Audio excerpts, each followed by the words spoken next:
Hello and welcome, everybody. This is the Backwards K Baseball Podcast. This is episode, I want to say 22. Yeah, 22. I had to look down my notes there. I am Chris Asbrock, and I'm your host today. And each and every week, I'm joined by my esteemed colleague. I'm going to go with that one today, Scott Kaiser. Scott, my man, how you doing, buddy? What a terrible week for picks for me. What a terrible week for picks for me. Look, you don't know ball. I do not know ball You don't know based on the predictions I made last show. God, and you know all the ball apparently. Maybe not all of it, but more than you. We'll go with that. Good God, man. I'm doing all right though. How are you? Frazzled as hell, man. Got home. I got my kids, buried in homework, so I had to help them with that. I'm frazzled, man. I am frazzled. But it's kind of nice because I can take a step back and, can talk baseball now, man. That's what it's all about. Each and every Monday night. You can't be there. Well, let's get right to it, man. Dude, last week we talk about the Reds sacking David Bell, and you sounded a little testy when we were discussing it through text, saying that I kind of, poo-pooed the idea of Terry Francona getting hired as the Reds manager, which he did. But the reason I was down on the idea was not necessarily because he wouldn't take the job here for any other reason than he just left for seemingly personal reasons, and his health was in bad shape. It didn't make sense that he'd only be gone from the game for 1 year. But as I also mentioned, that would be a huge hire for the Reds. It don't get much bigger than Tito, my man. That's huge. Yeah. Reds got a legit manager. And if they convinced him to come take this job, I got to believe that he convinced them to go spend some money and give him a fighting chance. Your thoughts as the resident Reds fan? Freaking love it.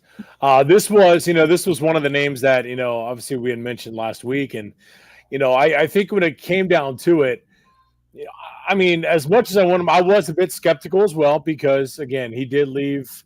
He left Cleveland for personal reasons, health reasons, everything like that. But, if he's good to go, which, he says he is, and, that's quite the personality to have in the clubhouse. And the Reds, they got it done. And, they got the best manager on the market.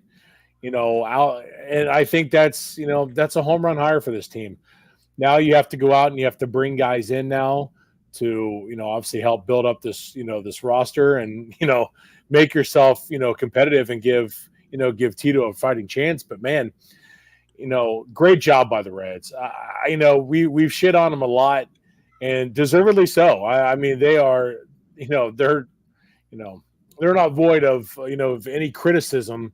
For anything they've done, hell, over the last, you could probably say decade, it seems like, but, they went out and they got it done. And I'm so happy for it.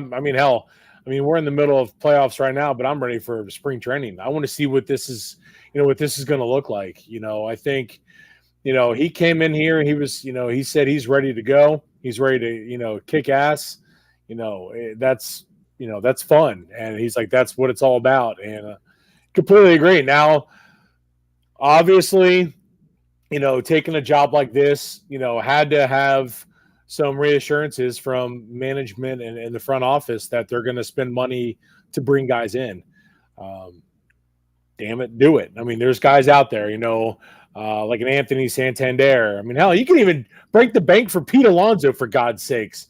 Something like, bring in these guys that are going to put up offensive numbers, and especially in a ballpark like Great American, those numbers are going to balloon up. Pitching staff, I think, is in still pretty good shape. They really weren't the problem. It was really the offense. So overall, I'm jacked, man. It's great, and I'm really happy. Reds fans should be happy. It's a guy who played here for a season.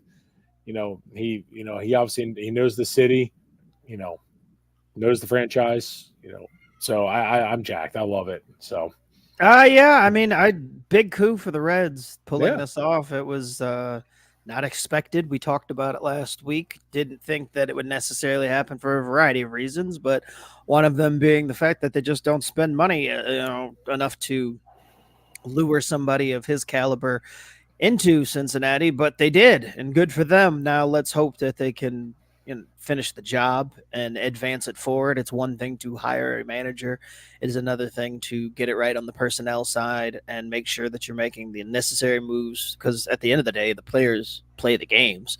So, as good of a manager as Terry Francona is, he can't go out there and hit the baseball or throw the baseball. So they've got to make sure that they do right by Tito for accepting this job. And like I said, I hope that he has assurances in place that they're going to make the moves to stay competitive and continue to be more competitive moving forward.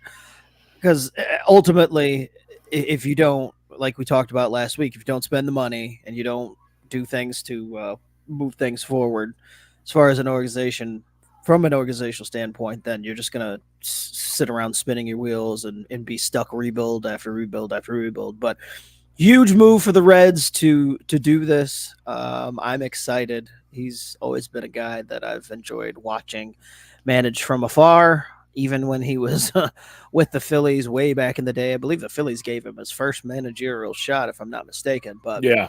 he's always been a guy that I've respected as just a baseball manager in the game. So good to see him back doing what he loves, because I know he said that he was like ready to go, super excited to get it. It's a perfect fit for him. So maybe that was part of it too. The fact that he wasn't going to have to go very far if he was, if he had stuck around Cleveland, then the trip down to Cincinnati isn't a far one. So maybe that Yeah.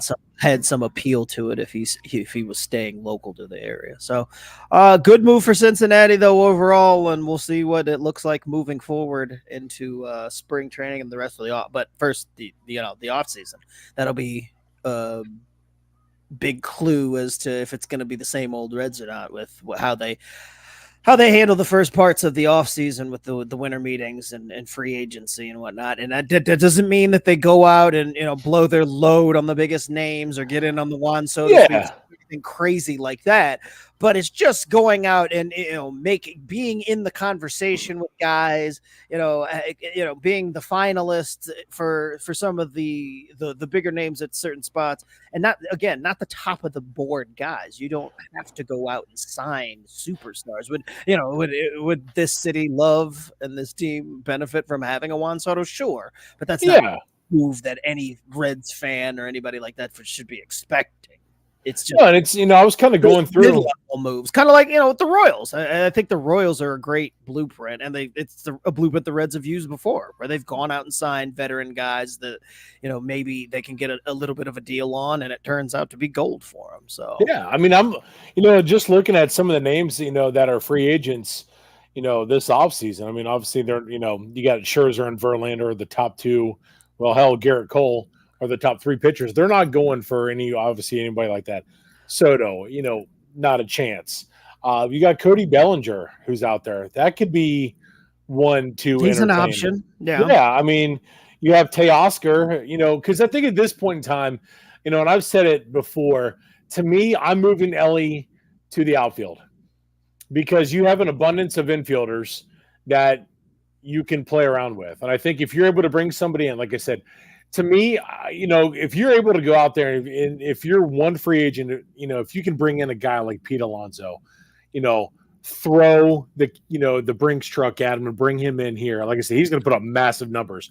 There's your first baseman, because you still don't know what you're going to get with CES. You still have the DH option as well, but your infield's pretty much set. If McLean comes back, you've got India and you've got Noel V. Marte. Move Ellie to the outfield, like what San Diego did with Tatis, because then you're going to have, Spencer Steer out there and Ellie De La Cruz. Then if you're able to find a solid outfielder, like I said, there's a Teoscar out there who is a suitable outfielder. He'll be 31, 32 years old at that time, which is on the older side, but he's a productive player. He'll put up numbers in here. So, I mean, there's guys like that. You don't have to necessarily go get a Juan Soto. Would it be awesome? Yes. Is it going to happen? No.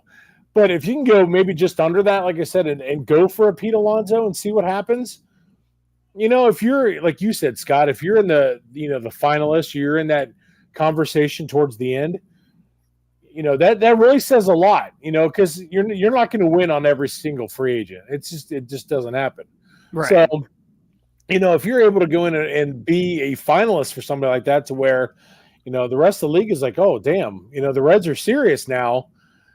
You've got Tito for 3 years at least.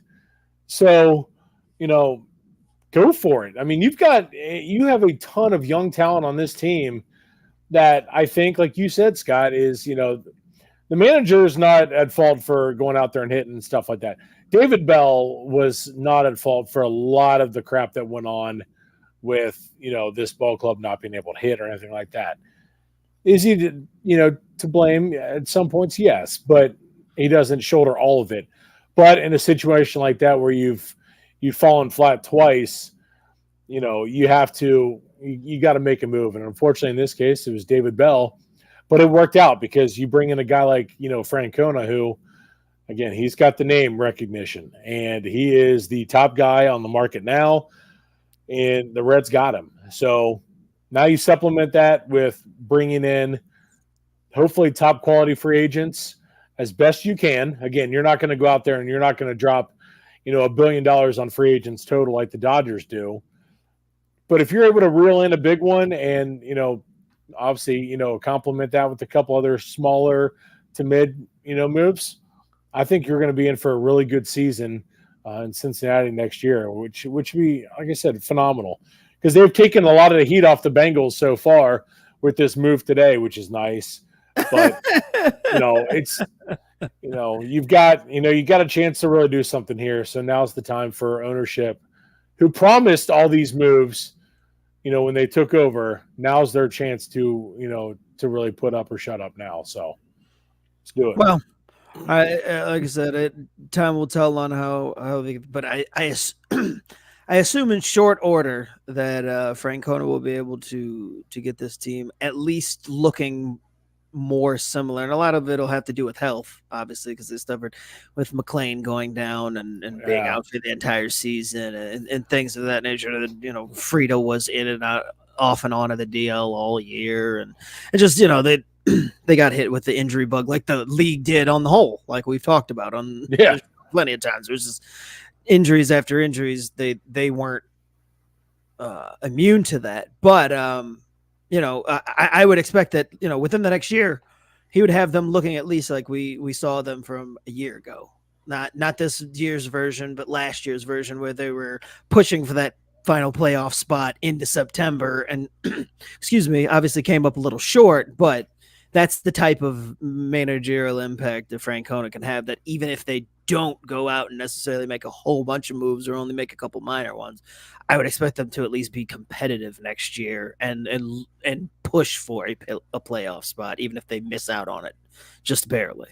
Exactly. Yeah. I mean, you're saying that they've got a 3-year window. Like you push for it next year, and then you'd expect that, years 2 and 3, that they're very much in contention for the division, even again, assuming growth and production out of guys that they bring in. So, because I mean, you look at baseball each and every year. I mean, there's so much parity within the league. I mean, this year, for example, I mean, who the hell, like we talked about, who the hell would have thought 3 teams from the American League Central, to make it in the playoffs?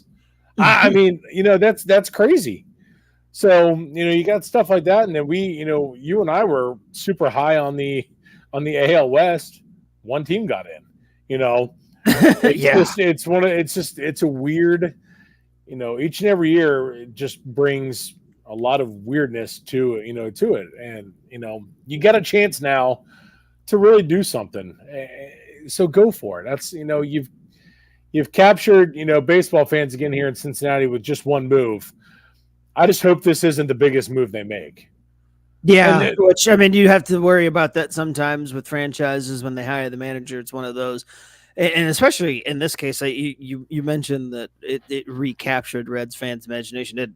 Immediately I saw fans say, "Okay, all right, this is a big time move." The understanding that Francona has been a really quality manager throughout his entire career, but especially what he did with Cleveland during his tenure there. It's like if they could get that type of turnaround, that's Exactly. that's all you're asking for. And I mean, and that's not again, they had that run to the World Series and came up short, and they had their struggles getting into the playoffs, but they were consistently in the conversation with a Exactly. roster that on paper wasn't really intimidating anybody. And most years people didn't pick them out. We did coming into this Yeah. year. They had made the playoffs last year, and we didn't even pick them to win the division this year because that's how little we thought of them overall. And you're losing a Francona, so there's the transition there. So, a testament of his capabilities, and if he's able to replicate that with the Reds, they will be in a good spot. But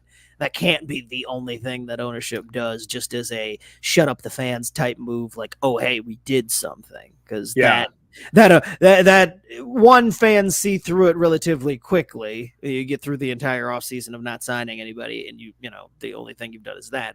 It'll sour the mood by the end of spring training or by the time pitchers and catchers report if you haven't done anything there. But too, again, it's like you're going to pour out all that goodwill relatively quickly, because again, fans aren't dumb. So no matter how good of a manager is, he's not going to come in here and start hitting the baseball for them any better or start or pitching it for them. So it's like, ultimately you still have to get bodies and capable players to do that. So and that's the thing is, we're not asking for a Dodgers type offseason. We're just trying to steer away from a Blue Jays offseason. That's somewhere in between there. And I think you're going to really move. I mean, the Reds have moved the needle now. You just cannot let it, shift back. It's got to be, you got to keep it, above the midpoint. It's, again, you don't have to go out there and bring in a Juan Soto, a Cody Bellinger, and a Garrett Cole. But, if you can get a bigger name free agent in here, along with a couple other moves, you've got a recipe for success, in 2025, which is, again, that's all we're asking for. Just be competitive. I mean, because there's nothing better when your team is competitive. It's a great feeling because it keeps you engaged the entire damn season. But when when you're out at the end of August, it's looking kind of bleak. It makes it tough. It makes the summer longer. It's just not as fun.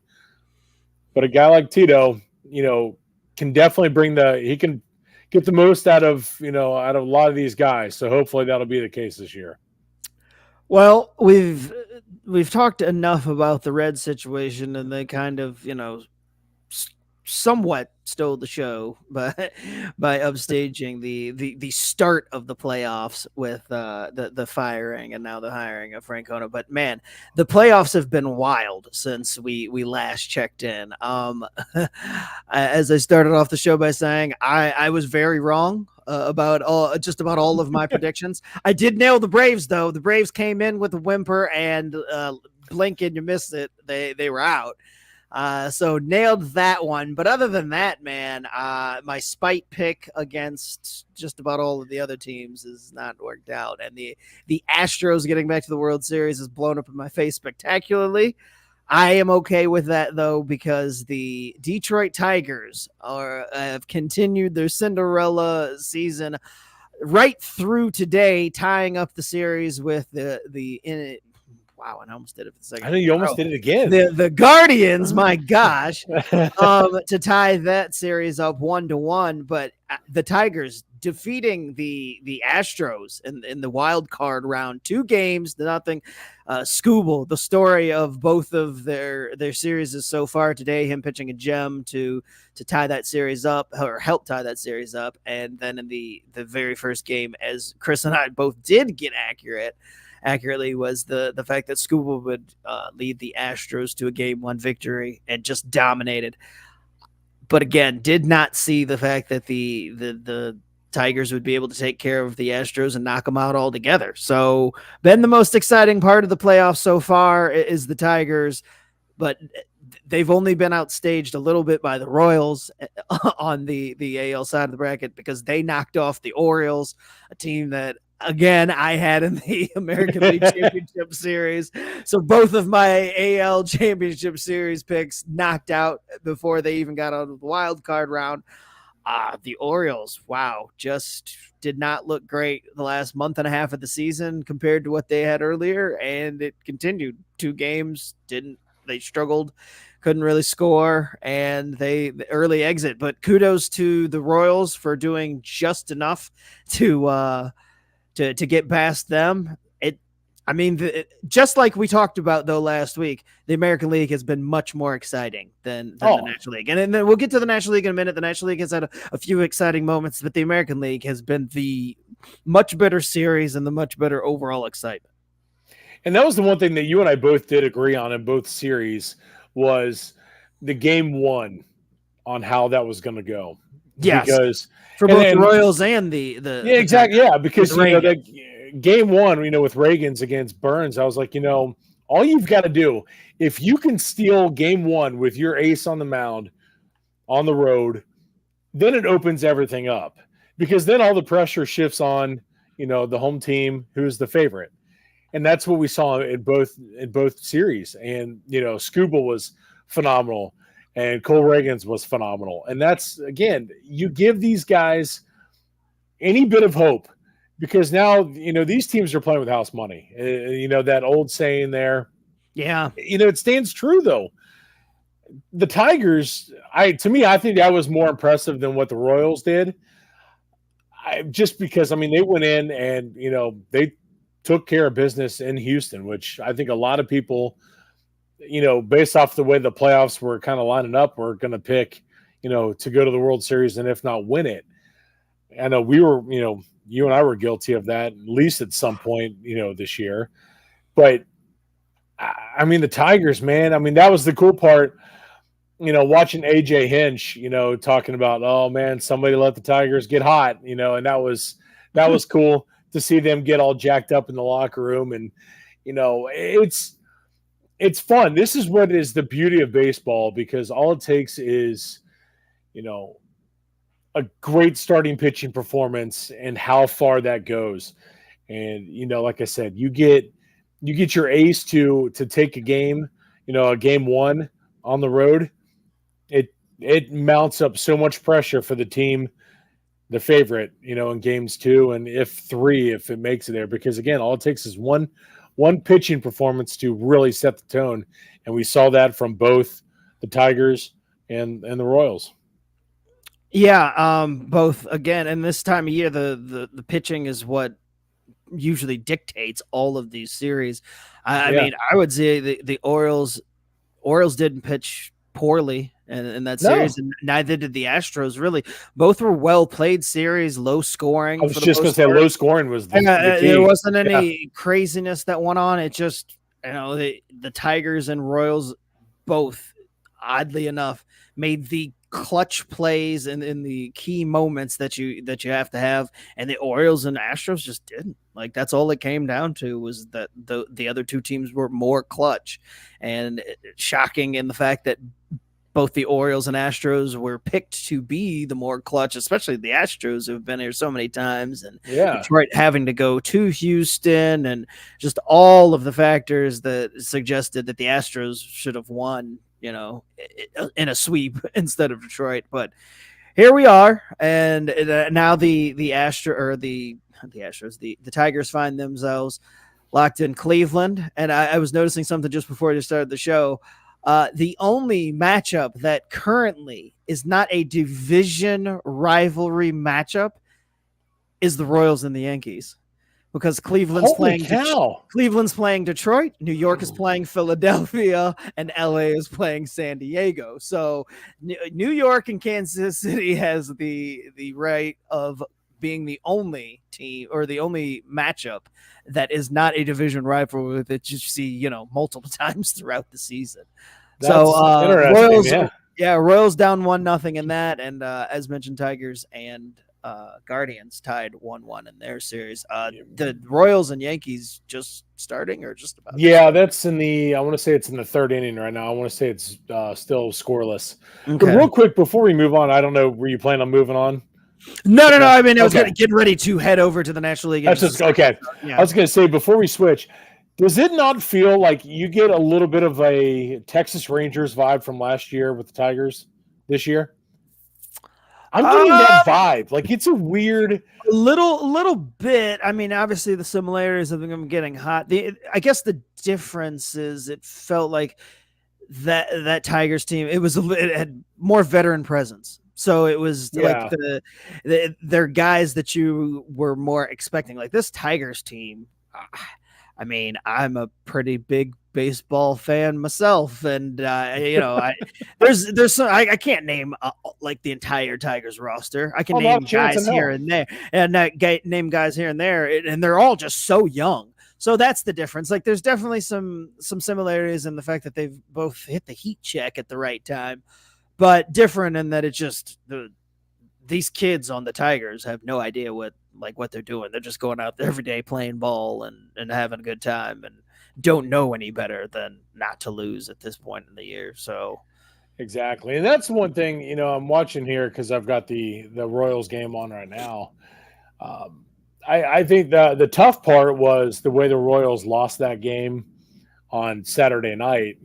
That's which just what happened in that game? Because I missed that was the only I saw that the Yankees had won, but I didn't see like how it played out. they gave it up late. It was walks and stuff like that, and they were Okay. up, throughout the entire game and just ended up losing it late. And I think they ended up getting walked off, and Gotcha. that sucks. But the good thing is the difference between these two teams, between the Royals and the Tigers, is the veteran presence of a Salvi Perez Yeah. with Kansas City. That his presence overall is, that will go a long way if they're able to, like tonight. And I'm sitting here, and Cole Reagan's right now, through 2 innings, has already 54 pitches. He just walked Oof. the leadoff. Yeah, so that No good.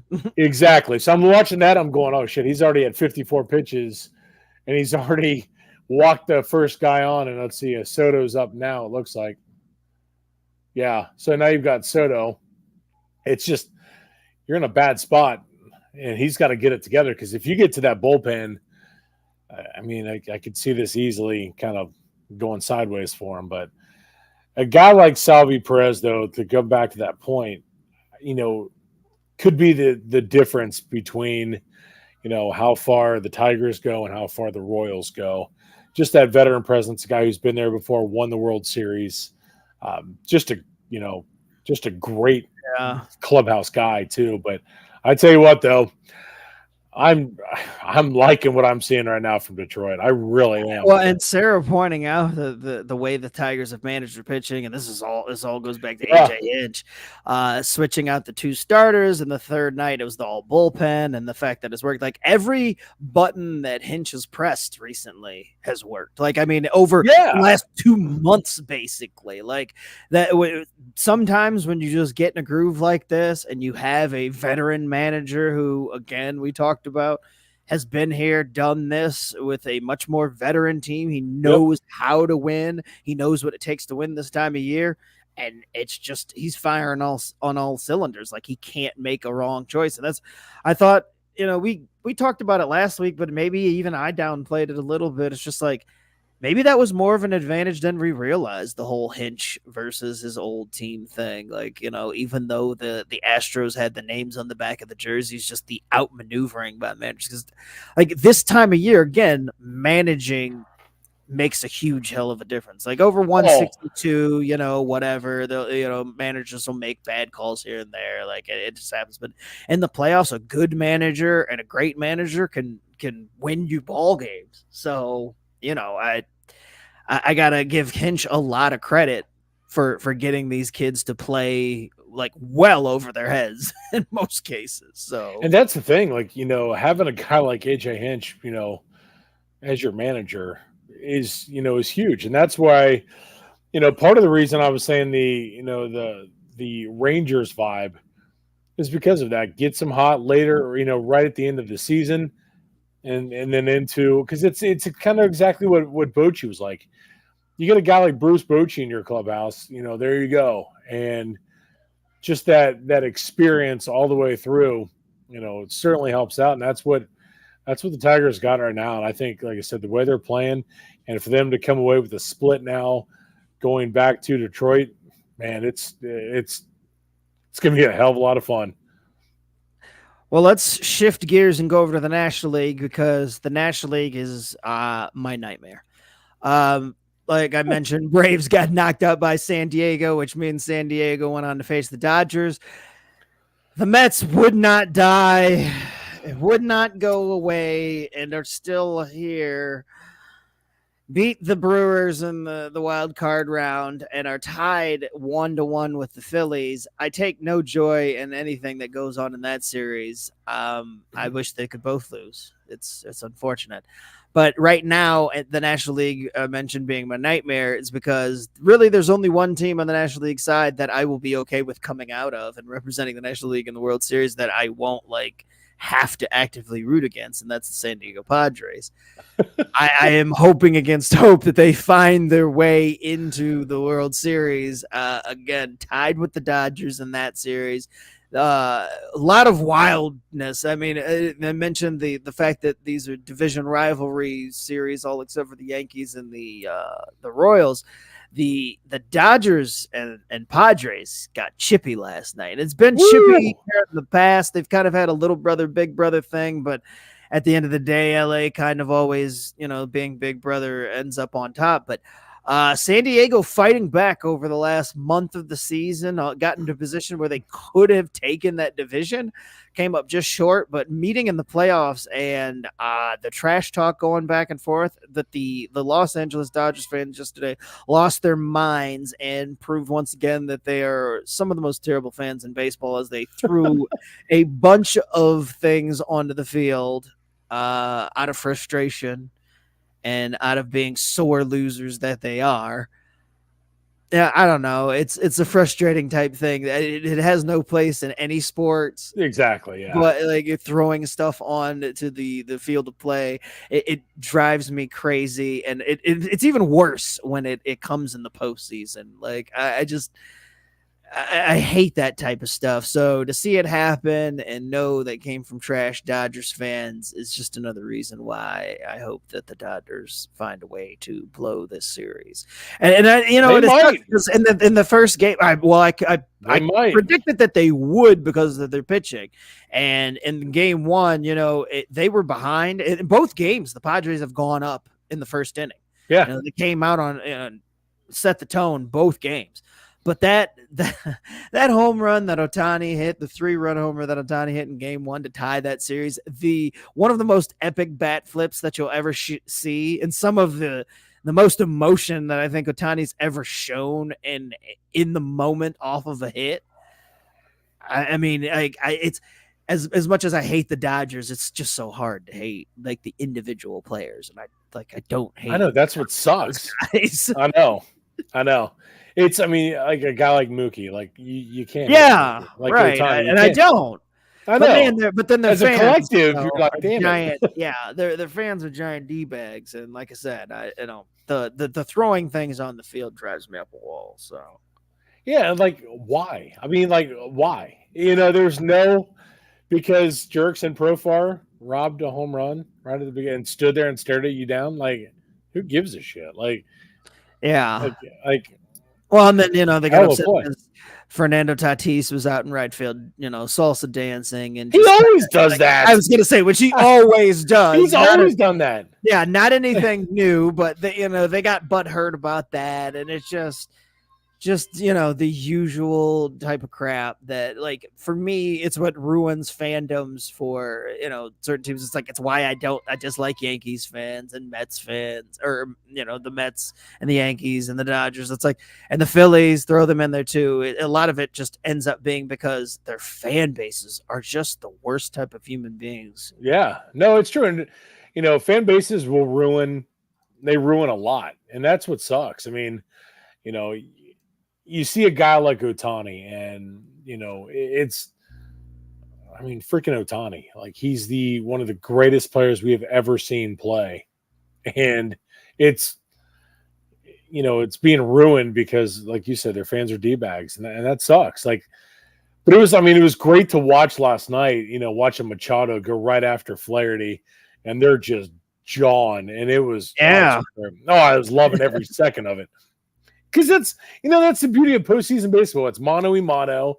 And then, you get that kind of stuff. And then, once they got them rattled, and then it just, those floodgates open. They were hitting bomb after bomb after bomb, and it just, yeah. Well, and a lot of times you miss these divisional matchups, and so the heat, rivalries start if there's a playoff thing over time. It got a little chippy with the Astros and the Yankees after they faced each other for a few years in a row in the ALCS.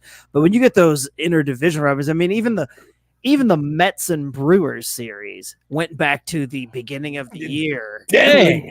When they cleared the benches in the opening series of the weekend and had words and when that series was chippy because of that. And that wasn't a divisional match, but I mean, when you get the divisional matchup stuff, it amplifies it even more. And like I said, the Dodgers and Padres, I think the Dodgers have been kind of like, it's whatever. They haven't thought much of it.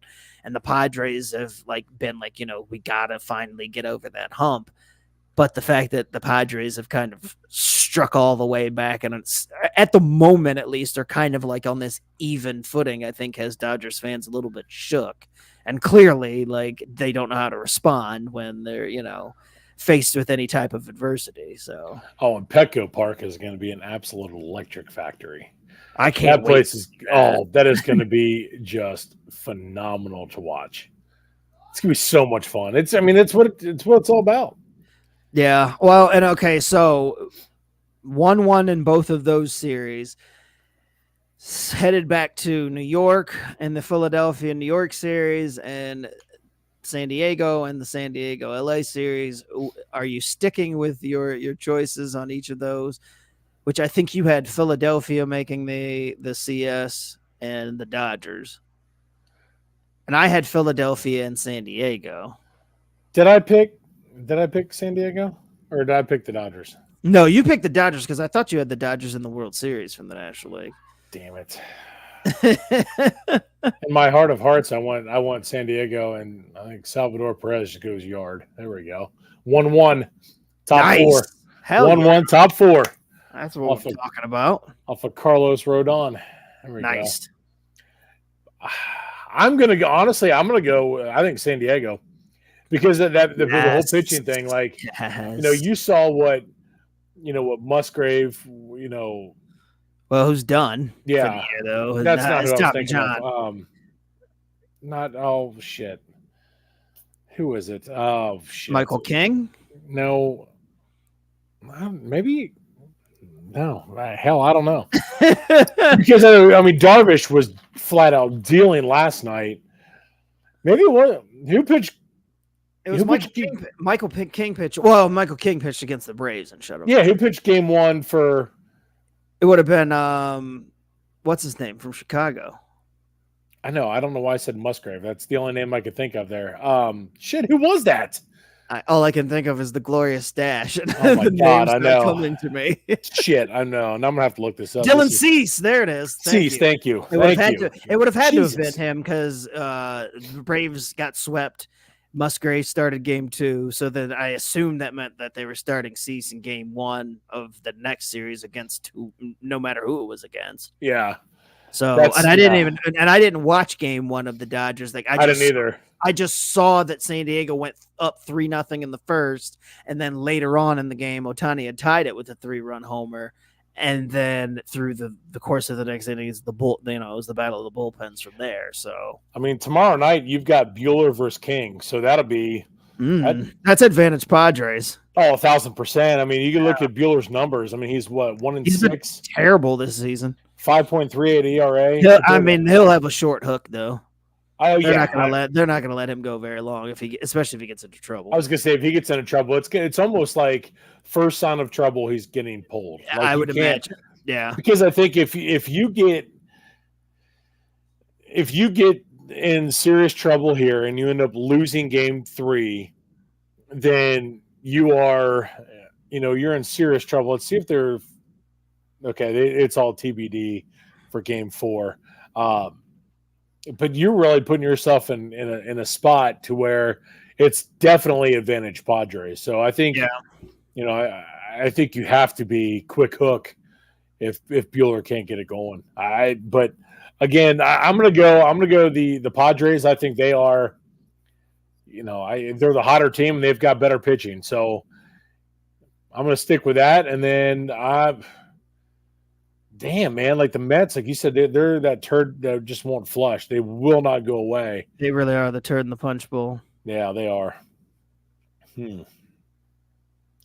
I'm going to go with Philadelphia just because they seemingly just get it done. I don't know. Yeah, I'm going to stick with Philadelphia and San Diego as my picks for this round going through. And over in the American League, I'm going to ride the Tigers wave and say that they get it done against Cleveland.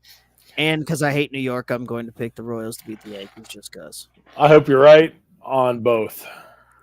Could we, then we can have a all American League Central American League Championship Series. How amazing would it be to have an all-American League Central the division we shit on. The division that everybody shit on as being one of the weakest, if not the weakest in all of baseball, having 2 teams represent the American League and the ALCS. I need that in my life. I need the Tigers versus Royals in the ALCS. I'm here for all of it. Like all of it.